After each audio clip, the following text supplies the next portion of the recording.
Olá, seja bem-vindo a mais um episódio do Next Level Podcast, um podcast que vai levar a sua carreira para um próximo nível.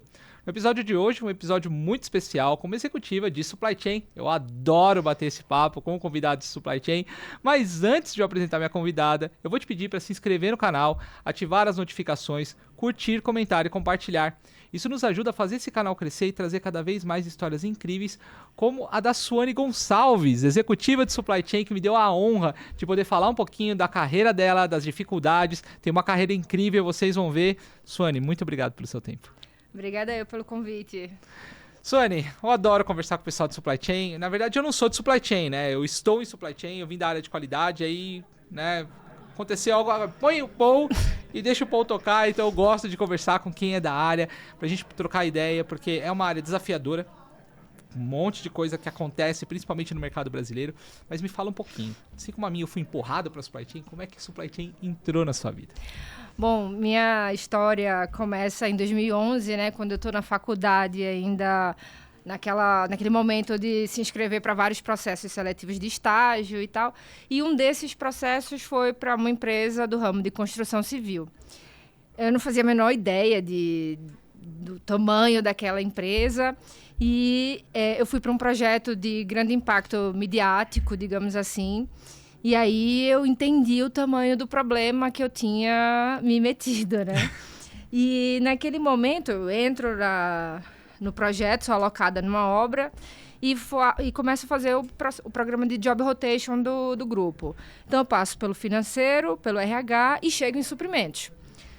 Quando eu chego na área de suprimentos, aí eu percebo que aquela área, aquele caos, tudo acontece, é muita pressão, tem uma dinâmica muito grande.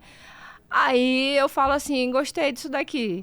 Então, era uma área que eu li naquele momento, né, com 21 anos de idade, que eu tinha que conhecer de jurídico, né? Então, a própria parte tributária, então conhecer de financeiro, conhecer da parte comercial, da parte de precificação. Então, eu achei aquela área ali que tinha uma oferta de muita bagagem, então que eu precisava dominar vários temas diferentes, né? E, assim, eu começo a observar ali o grupo de compradores negociando, aí eu fico com aquela vontade assim, pô, deixa eu comprar aí um negocinho, vai. E aí eu começo a pedir para o pessoal comprar e eu falo assim, ó, gostei disso aqui, eu quero isso. Então, foi um amor à primeira vista, assim, mais ou menos com a área. É espetacular, porque assim, eu vim de uma área de qualidade, né? Uma área que você faz auditoria, uma área que é normalmente mais lenta. Porque precisa ser. Você tem que ter um olhar mais clínico, você vai trabalhar com garantia, sistema de gestão e tudo mais. E quando eu entrei na área de supply chain, né, eu entrei como qualidade dentro de uma área de supply chain que você entende a dinâmica do negócio, é apaixonante porque não tem rotina, né? É um negócio que você fala o seguinte, meu Deus do céu, eu preciso conhecer de tudo, preciso fazer de tudo. Realmente é apaixonante. Mas é uma área que envolve, que traz muitos desafios.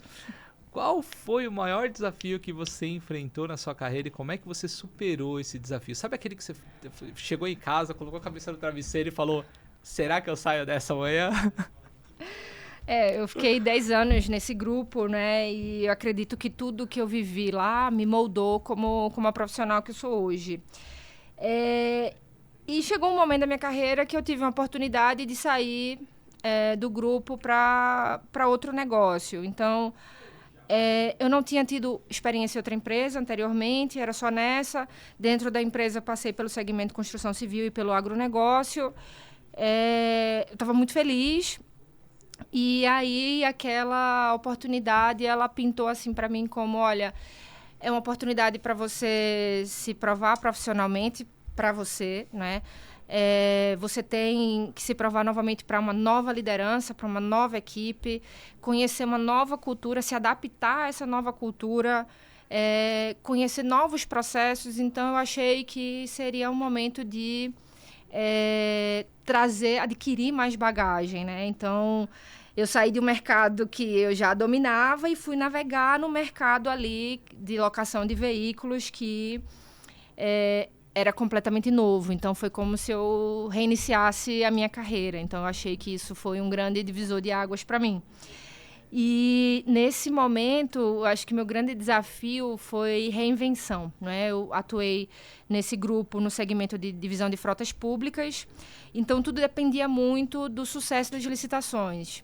Então a gente se planejava, eu planejava com o time ali como que a gente ia atuar em determinadas demandas, as licitações estavam acontecendo, às vezes ganha, às vezes perde, né? Então às vezes coincidia de ganhar muita coisa, quando a gente achava que estava tudo sob controle, aí vinha uma série de novas demandas que overbucavam mesmo o time, né? Então, eu acho que o fato de ser um segmento novidade para mim, né? Me colocou numa posição muito desafiante mesmo. Então, eu tive que embarcar muito no uso de novas tecnologias, porque para controlar toda aquela demanda, né? Tornar um processo mais eficiente. E não deixar o prato cair, né? Porque a área de suprimentos somos equilibristas, né? Exatamente. Então, eu acho que foi com reinvenção mesmo. E aceitação das novas tecnologias, né, que eu consegui superar esse desafio. Eu só acho que eu não superei o desafio dos cabelos brancos que eu adquiri nesse momento, porque eu ainda não consegui pintar, mas... Não, mas esse é o preço que a gente paga pela dinâmica da área, né? Não tem como fugir disso, porque é uma área que realmente vai trazer muitos desafios, principalmente no país que nós estamos. Assim, eu sou Head Global de Supply Chain e eu vejo que a logística lá fora ela é muito mais tranquila do que a gente lida aqui no Brasil, porque o nosso modelo de tributação, o nosso modelo de operação é muito complexo. E aí não tem como. Aí o cabelo branco ele vai aparecer mesmo, querendo ou não querendo, é isso. Mas dentro da nossa área, a gente tem um grande desafio que é trabalhar sob pressão. De todos os lados, né? Não só dentro da organização, mas do cliente, da operação, das expectativas. E como é que você lidou com essa pressão nesses diferentes setores que você passou? Acho que a base de tudo são as pessoas, né? E a gente precisa entender que o ponto-chave para a gente mitigar essa pressão do dia a dia, ela passa pela capacitação sua, né, individual, e também dos seus times. Então, a gente tem que estar muito atento para esse ponto, né? Então, eu trago muito exemplo de metodologia ágil, que ajuda muito a gente a lidar com essa pressão, né? Então, estou falando isso no sentido de, olha, eu tenho meu com a metodologia ágil, eu deixo um pouco de lado aquele planejamento mais extenso, eu parto para um planejamento de pequenos ciclos, e nesses pequenos ciclos, que são os sprints, a gente consegue avaliar melhor o resultado de cada etapa, né? E ajustar o curso para um resultado melhor, um resultado mais eficiente, né? Então, isso é muito importante, né? A gente ter esse momento de avaliar e controlar essa pressão, né? E eu acho que o principal desafio hoje de supply é a gente desmistificar e embarcar no uso de novas tecnologias, né? Então, a gente precisa ter um time de supply mais assertivo, mais produtivo, mais estratégico. E quando eu falo de embarcar nessas novas tecnologias, é porque eu acho que esse uso, né, ele ajuda a gente a ser mais estratégico, ele tira da gente ali o operacional, né? Então, ele dá mais tempo para você pensar numa estratégia melhor e seguir por esse caminho, né? Então, acho que é fundamental aí esse ponto de capacitação das pessoas para essa nova era, digamos assim, do mundo corporativo que a gente está vivendo. Porque no final das contas, o supply chain precisa de digitalização. Você vê que muitas empresas estão investindo, muitas empresas estão fazendo, mas quanto mais a gente conseguir trazer tecnologia, principalmente metodologias ágeis, que eu achei genial quando você trouxe isso, porque eu vejo que as metodologias ágeis, elas às vezes não chegam em supply chain, né? Eu vim de uma época onde o RPA, a robotização, ela era a menina da vez dentro de uma área de suprimentos. Mas quando você traz essa metodologia ágil, esse formato, eu acho que isso facilita até a adoção, né, pelos colaboradores, né, e facilita porque realmente é muito mais tranquilo. E aí eu queria trazer um pouquinho essa parte de desenvolvimento e implementação de estratégias de sourcing, né, que é uma área que você tem muita expertise. Me detalhe um pouquinho quais as estratégias que você utilizou e como elas impactaram a eficiência operacional dessa sua trajetória. Eu vou trazer um exemplo de uma contratação específica que para mim foi muito marcante. Então, precisava contratar fertilizante, né? Então, fertilizante é uma commodity que ela tem uma influência do mercado internacional gigante, né? Ela sofre com a flutuação da taxa de câmbio, ela sofre o preço dela na relação de oferta e demanda, ela sofre no preço com influência climática. Então, isso tudo ele vai afetar o resultado de um processo de sourcing, né? Então, essa contratação para mim foi marcante porque foi no final de 2021. A gente já ouvia falar muito da especulação, da invasão da Rússia na Ucrânia, e a gente depende de alguns fertilizantes russos, né? E depende, a dinâmica global depende de fertilizantes, depende das rotas ali para negociação de fertilizantes. E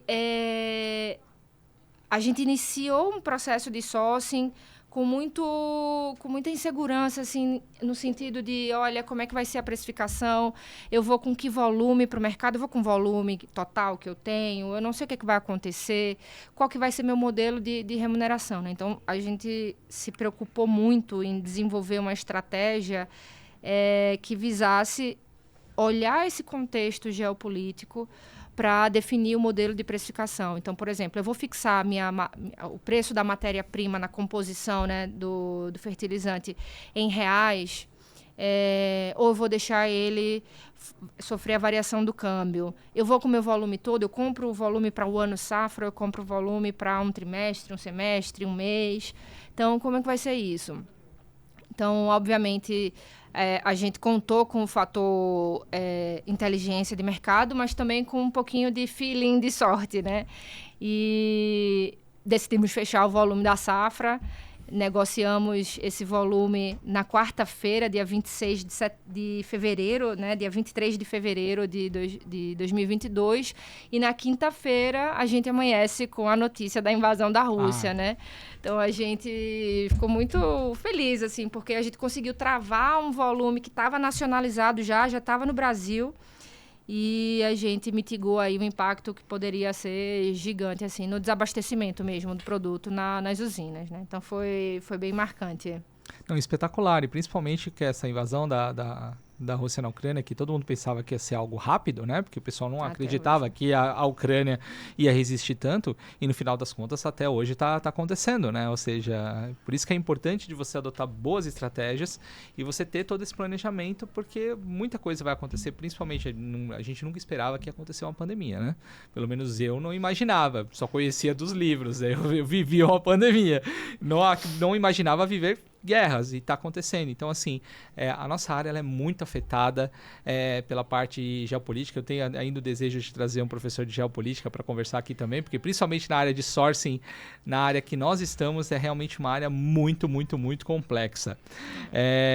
Mas falando, inclusive, dessas estratégias de sourcing que você comentou agora nessa situação, gestão de risco ela é importantíssima para a nossa área, né? Porque a gente está trabalhando sobre risco o tempo inteiro de variações, como teve os caminhões, que é a greve dos caminhões, que eu estava na Siemens ainda, quando nós vivemos a guerra dos caminhões, a paralisação dos caminhões, que foi realmente insano, e trabalhava numa área de services e precisava movimentar material, precisava fazer e não tinha como, e a gente teve que rebolar. Eu queria que você desse um exemplo sobre gestão de riscos, como é que você antecipou, como é que você mitigou, como é que você viveu essa parte de gestão de risco nos seus projetos? Essa questão de gestão de riscos, e acho que o exemplo que eu dei ali sobre a contratação de fertilizantes, ela também traz um pouco do que a gente acaba vivendo, né? Então, eu falo muito que para a gente mitigar, a gente precisa entender muito bem nossa cadeia de fornecimento.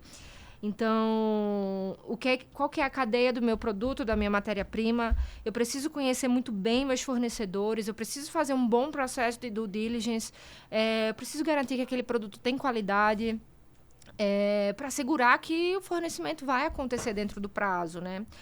E para que a gente possa dar continuidade na operação da empresa, né? Então, eu acredito que esse conhecimento na cadeia, esse processo de due diligence, ele minimiza muito os impactos nas contratações, né? Não, isso é é fundamental um profissional da área de supply chain trabalhar bem essa parte de gestão de riscos, né? Mas você citou um pouquinho de tecnologia, né? Da importância da tecnologia. Eu queria trazer um pouquinho da IA, que é o grande tópico do momento, né? Todo mundo está falando de IA. E como é que você destacaria o engajamento e desenvolvimento da IA na automação de processos? Como é que você está enxergando isso dentro da área de supply chain? Como é que isso está transformando o supply chain? Porque eu vejo que muitas empresas... Eu participei de um fórum recente de uma empresa de tecnologia, que era o Engage, que promoveu esse evento. Lá estava a Microsoft falando do Copilot. E eu vejo que algumas empresas estão começando a implementar IAs dentro das suas estruturas, mas eu vejo que ainda não sei se chegou em supply chain da forma como está se falando, né? Eu vejo que algumas empresas ainda estão com dificuldade de colocar IA em determinadas áreas. Como é que você tem visto o impacto da IA? O uso da IA para automatização dos processos, ele está cada vez mais prevalente na área de supply. Então, quando a gente vai falar de demanda, com a IA, a gente pode analisar um conjunto muito maior de dados, né? Então, isso proporciona a gente a evitar um estoque, uma falta, um excesso de estoque, né? A gente consegue automatizar esse processo. Essa ferramenta dá muito subsídio para a gente nesse sentido de planejamento, né? Então, com isso, a gente pode dar um start mais rápido para o comprador ir lá e negociar. Então, por exemplo, eu dou mais tempo para o meu comprador negociar. Eu não falo para ele no dia que o produto acabou, né? Porque muitas vezes a área requisitante, ela avisa depois que o produto acabou, né? Então, o comprador sofre um pouquinho com isso. Quando eu dou mais tempo para ele negociar, eu tenho uma precificação melhor, eu tenho uma negociação melhor. Porque o fornecedor, ele sabe quando a gente está comprando na emergência. E ele se usa disso para precificar e a gente acaba pagando mais caro, né? Então, o uso da IA no planejamento de demanda, ele é essencial, né, hoje em dia, né? E na própria automatização do processo de compra. Hoje a gente tem uma série de ferramentas à disposição no mercado que automatizam o processo fazendo uma análise ali das compras, né? Do histórico de compras, da quantidade de compras, do momento de compras. E a gente pode automatizar esse processo para ele já comprar automaticamente. Ele já vai enviar uma cotação, ele vai ler o teu estoque ali, o teu número. Ele vai entender que, através de machine learning mesmo, né? Ele vai ler aquilo dali e vai falar o seguinte: eu preciso enviar a cotação para o mercado, recebi a cotação do mercado, vou equalizar essa cotação, vou definir aqui o fornecedor e vou emitir um pedido de compra, né? E tudo isso com os próprios parâmetros que você pode desenvolver. Então, quando eu falo disso, eu estou pensando ali na compra de itens de menor valor agregado, que são poucos itens, várias... Valor de curva C, né? Valor de curva C, né? Então, você tem uma diferença de itens diferentes e quantidades pequenas, assim. Então, pouco valor agregado. Você tira o comprador para comprar isso, você pega o tempo dele para comprar isso, você tira ele de um processo mais estratégico que vai trazer uma negociação de um impacto maior, né? Então, eu acho que a gente precisa se engajar muito no uso dessas ferramentas, tanto para planejamento quanto para automatização do processo de compra, que ela dá uma celeridade e melhora a eficiência do time como um todo. Não, isso é espetacular, porque quando você coloca a IA para fazer esse tipo de análise de produtos de baixo valor agregado, você ganha em estratégia. Eu entrevistei aqui no programa a Erika Rattori, ela é especialista em inteligência de supply chain, inteligência de suprimentos. Uma área nova, ela é economista de formação e trabalha com inteligência de suprimentos. E genial o bate-papo com ela, porque inclusive eu vou colocar aqui no destaque para quem quiser assistir o programa com ela, para ver o quanto é importante você conseguir colocar uma inteligência na aquisição, principalmente no early stage. Porque muitas vezes é aquilo que você falou, a área só demanda na hora que acaba e que ela está precisando, né? Porque se ela estivesse avisando quando acabou, antes dela precisar, ainda ajudava o comprador a ter um pouco mais de tempo, né? Não, mas ela está precisando e acabou. E aí quando você tem uma IA ajudando nesse controle, nessa análise, nessas negociações, você vai ter um incremento, né, de volume e de qualidade muito grande. E como você está vendo a evolução da logística e do supply chain, né, com essas novas tecnologias? Como é que você tem visto isso no mercado? Assim como no próprio planejamento da demanda, né, que a gente acabou de mencionar, isso contribui muito para a logística, mas eu vejo que a logística ela passa muito ali pela questão da roteirização, né, a otimização das rotas. Então, isso está bem evoluído. Então, da personalização da cadeia logística, né? Isso está bem evoluído também já na parte de leitura através de infravermelho. Então, assim, na logística você já tem coisas bem maduras já, né? Com o uso de IA. Eu participei do Logística do Futuro recentemente, até da Ilus, né? Eu frequento muito dessas feiras e eventos de supply chain e compras, e eu tenho visto realmente que as empresas elas estão trazendo tecnologias absurdamente impressionantes para o mercado que a gente vive. E precisa, né? Porque o Mercado Livre está fazendo barulho. A gente estava conversando antes do programa aqui, né? Sobre como o Mercado Livre deu uma moldada, né? Até no comportamento do consumidor, né? De você querer comprar um produto e receber, às vezes, no mesmo dia. E de você mudar até o seu comportamento de compra. E tudo isso, o Mercado Livre está investindo muito em tecnologia. A gente falou de liderança, né? De equipes multifuncionais. E você como uma líder, né? De grandes organizações.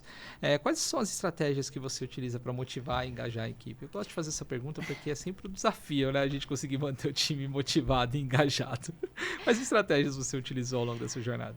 Eu acredito muito em pedagogia da presença e transparência na comunicação, né? Então, os times, eles precisam saber o que tem que ser feito. Então, tem que ter uma meta clara e definida. Isso é muito verdade.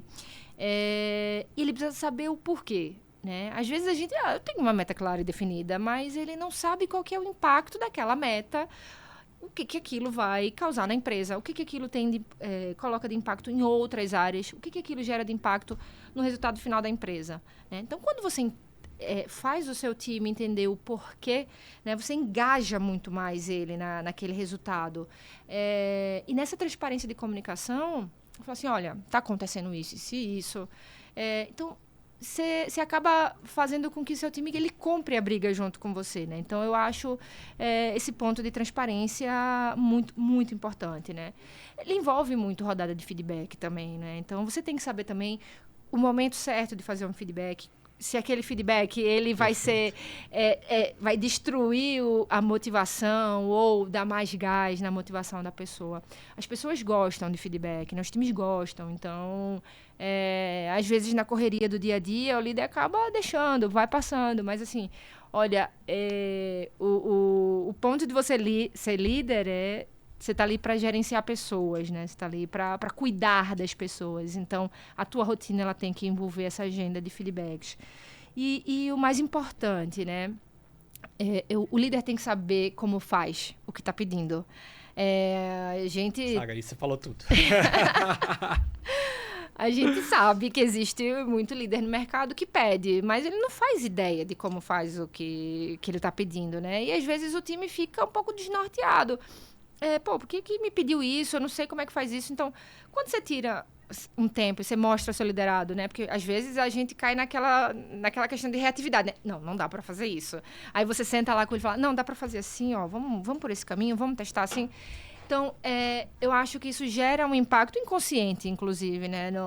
Nas pessoas de, poxa, o meu líder, o meu chefe, ele sentou aqui comigo. Ele tem uma agenda tão corrida, ele dedicou o tempo dele na minha causa. Às vezes é uma fórmula de Excel. Você sentou lá com ele e falou, mas usa essa fórmula de Excel aqui, que você vai fazer tal coisa mais rápido. Então, o pessoal, assim, te abraça com isso, né? Ele sabe que pode contar com você, independente do tamanho do problema, seja ele pequenininho, um Excel, ou seja ele grande, tivemos um super prejuízo na negociação. Então, tá de mão dada mesmo, né? Então, eu acho que o líder tem que estar próximo das pessoas. Independente do problema, ele tem que estar à disposição. Pega papel e caneta e anota isso aqui. Psicologia da presença.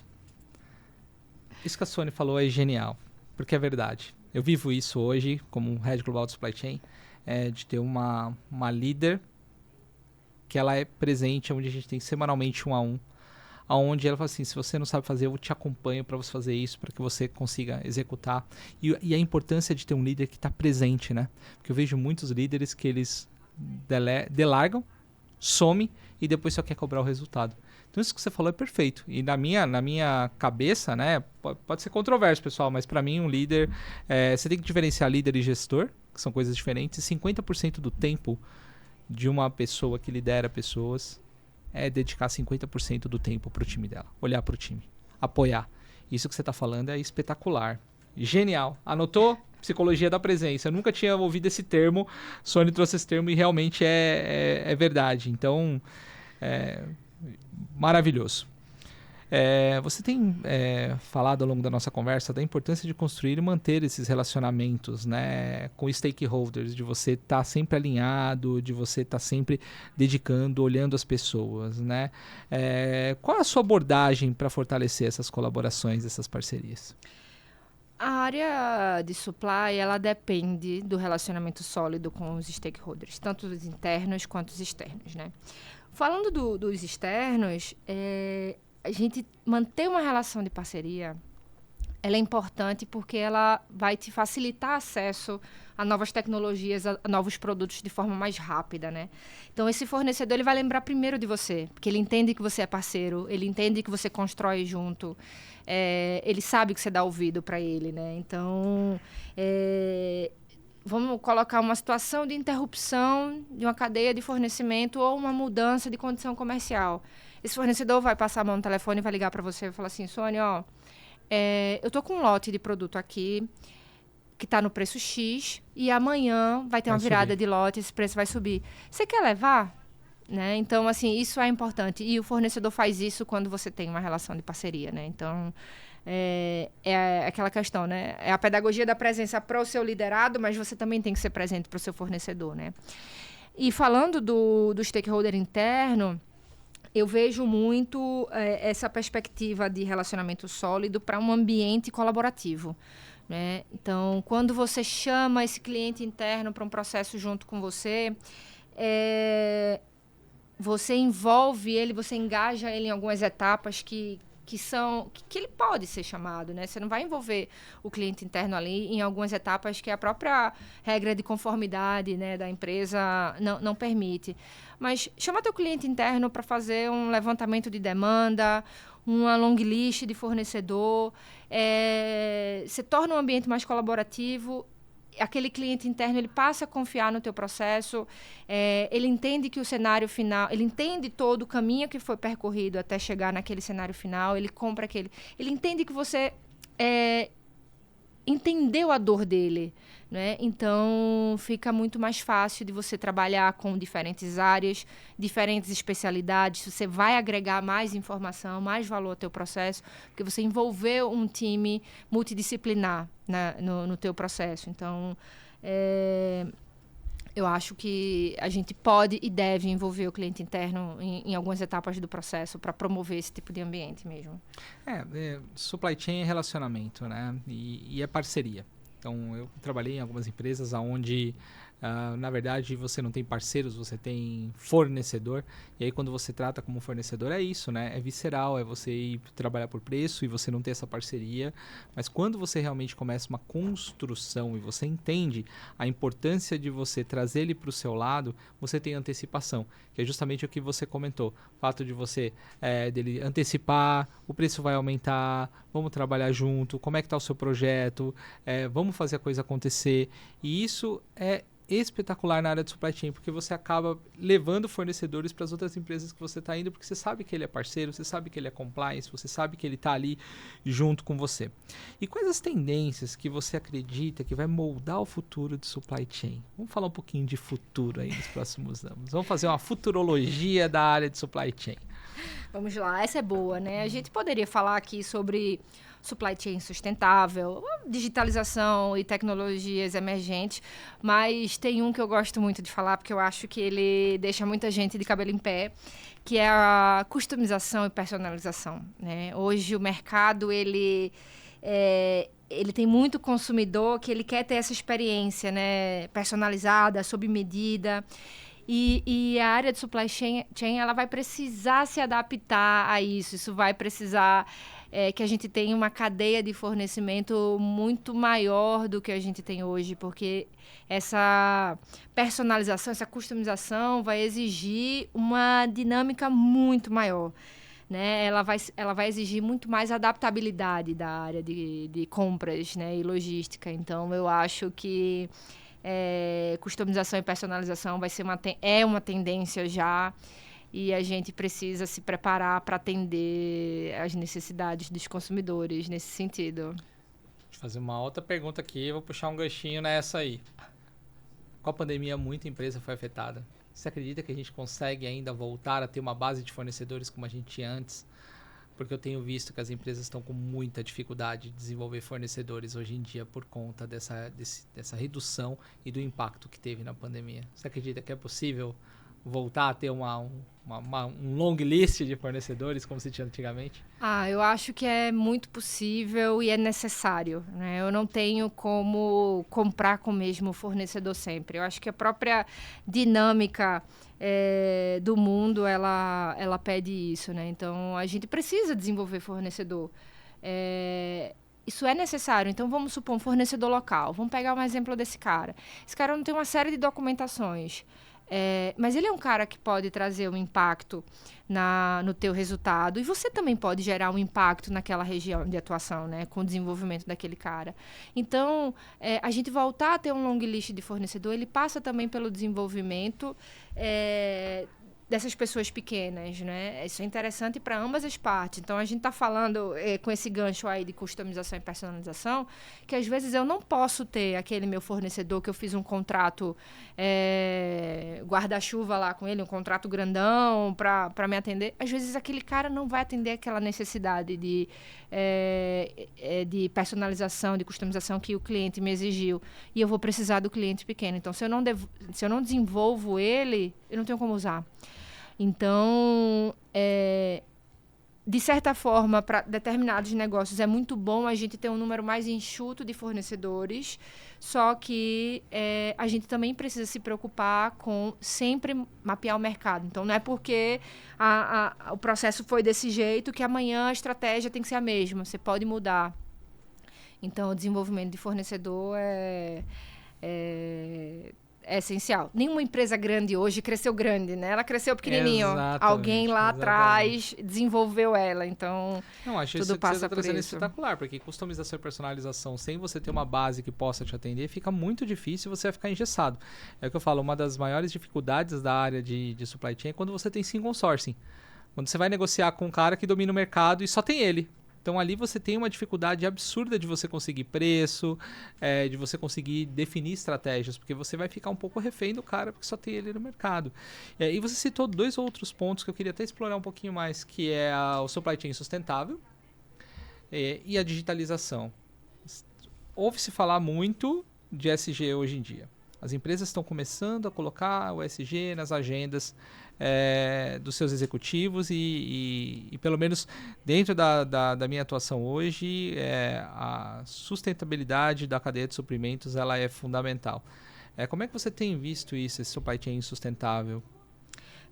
Eu acho que a questão é exatamente essa, né? As empresas elas estão buscando reduzir o desperdício, reduzir as emissões de gás carbônico, de reduzir o impacto ambiental como um todo na cadeia, né? Então, isso vai passar por adoção de práticas de produção limpa, de logística verde, de sourcing ético, né? Então, o supply chain sustentável, ele passa muito por isso, né? Então, a gente precisa se adequar a essas práticas, né? A própria etapa ali do mapeamento de fornecedor, do desenvolvimento de fornecedor, ela ajuda a gente a ter um sourcing sustentável, né? Quando a gente vai procurar e valorizar essas empresas que já adotam políticas sustentáveis em seus negócios, né? Para trazer isso também para dentro de casa, né, com seus fornecedores. Então, não tem mais volta, né? O mercado precisa disso. As empresas que estão começando, que querem entrar no mercado, elas já vão ter que entrar com políticas assim, né? Eu vejo grandes empresas que já exigem até na homologação do fornecedor que ela já tenha pelo menos as políticas sustentáveis. Na época que eu estava na Siemens, a gente já tinha ali auditorias de sustentabilidade em fornecedores, isso estou falando há antes mesmo de se falar em ESG, né? Já se fazia, contratava-se uma empresa para poder avaliar o fornecedor no que tange a sustentabilidade. Eu acho que o mercado, ele precisa, né? Já se fala muito, mas agora chega o momento de colocar em prática e não tem mais volta. Assim como a digitalização, né? A digitalização, ela começou alguns anos atrás e ela precisa acelerar ainda mais. E eu, pelo menos nas feiras que eu frequentei, nos ambientes que eu frequentei, eu vejo que é um caminho sem volta também, né? Não tem como mais você ter um supply chain que ele não está 100% digital. Exatamente. Não existe mais o estoque lá, a contagem de estoque no papelzinho, né? Hoje tudo é leitura de código de barra e etc. Então, assim, a gente tem que evoluir junto com o tempo, né? O tempo pede a nossa evolução. Então, a adoção dessas tecnologias de IoT, Big Data, IA, blockchain, automação, ela é uma realidade. Então, o profissional que hoje ainda não começou a se preparar para isso, ele está muito atrasado, né? Então, essa é a nova realidade do mundo, do mercado, e não só na área de supply, em qualquer área. Qualquer área, não tem jeito. Sônia, a gente está chegando aqui no final do nosso programa, mas eu não posso fechar sem fazer algumas perguntas para ti. A primeira delas é como você planeja ou como você faz para evoluir profissionalmente e para contribuir com a sua área, né, com a nossa área de atuação. Tem uma frase que eu gosto muito, que ela é o seguinte: tudo muda sobre uma base que nunca muda. Então, para mim, tudo é uma questão de combinatividade, né? Então, toda solução criativa, ela é a combinatividade de coisas que não foram combinadas daquela maneira antes, né? Então, eu acho que o caminho que eu enxergo é continuar explorando novas abordagens, integrar a tecnologia, melhorar os processos, colaborar com diversidade no trabalho, essa questão de envolver outras áreas, né? E é a mentalidade de aprendizado contínuo. Então, isso eu acho que isso é o que faz a gente evoluindo cada dia, né? Você falou uma frase aí que eu vi muito do Murilo Gun em algumas palestras, que ele fala isso, a combinatividade, né? É muito difícil você criar alguma coisa do nada, do zero. Você vai combinar situações que vai combinar numa inovação. E até entrevistei o Arthur Rufino, foi um bate-papo online que nós tivemos, que ele lançou um livro, Inovação para Não Inovadores. Vou colocar o livro aqui, se eu esqueci o título, desculpa pessoal, mas é um livro muito bacana de como a inovação está na simplicidade, né? E a gente olhar a nossa base mesmo, né? É olhar o que está funcionando, faz um ou outro ajuste, combina, melhora, evolui. E eu falo para todo mundo, a gente tem que ter uma plaquinha escrita em construção, né? A gente está em construção o tempo inteiro, né? A gente tem que estar evoluindo, aprendendo, evolui, desevolui muitas vezes para poder aprender mais um pouquinho e crescer. Então, fantástico. Antes de fazer a última pergunta do livro, filme ou série, como é que você vê o futuro? O futuro do mercado corporativo? Qual que é a sua visão? Nós falamos de tendência, mas como é que você vê o futuro do mercado? Eu vejo que o mundo está muito, tá muito diferente.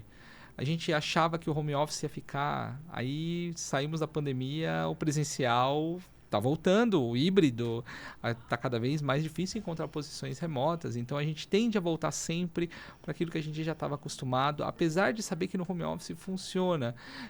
Mas não digo só nessa questão do híbrido, do modelo de trabalho, mas digo também da questão de negociações, de desenvolvimento. Como é que você vê o futuro do mercado hoje? O futuro do mercado, para mim, ele passa, pegando essa palavra de novo, combinatividade, né?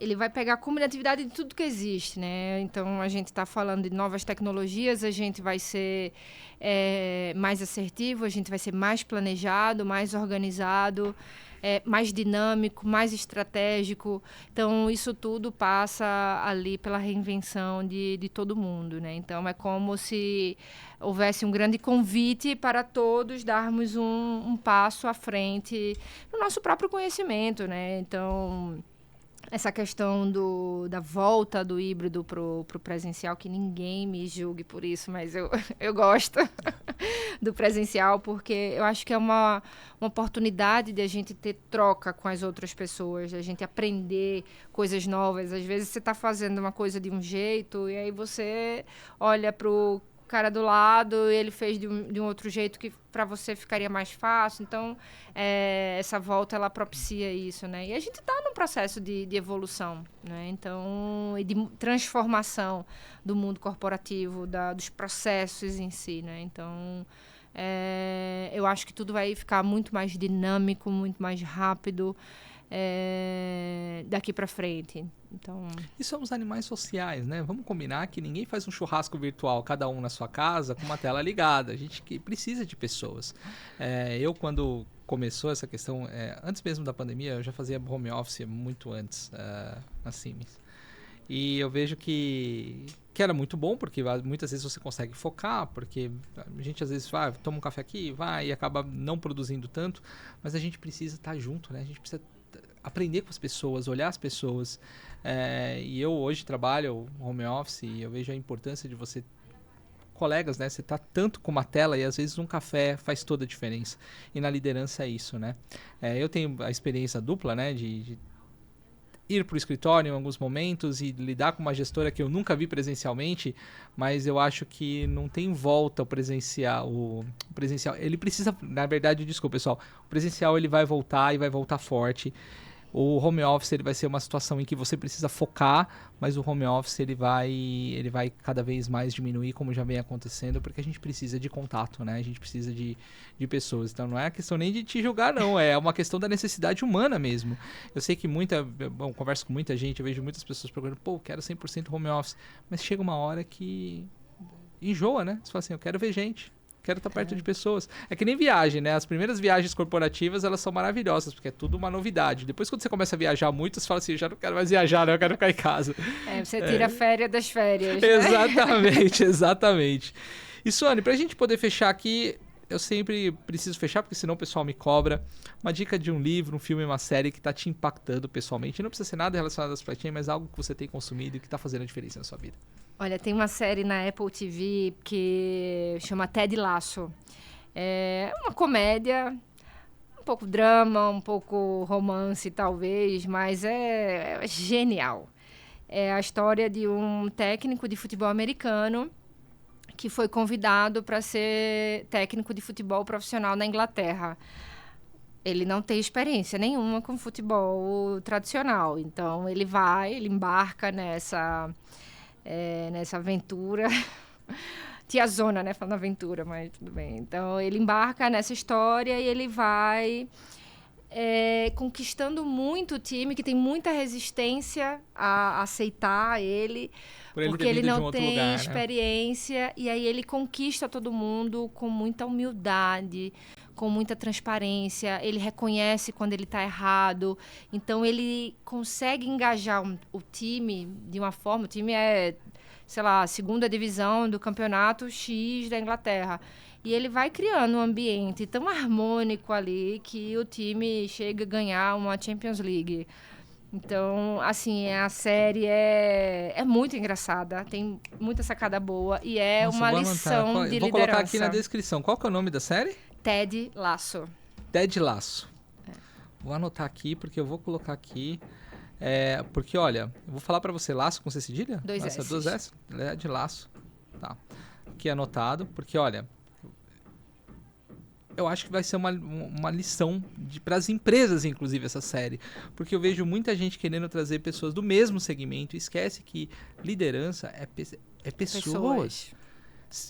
A experiência, ela é importante, mas se você sabe lidar com pessoas e usar a experiência delas, você consegue ter tanto sucesso.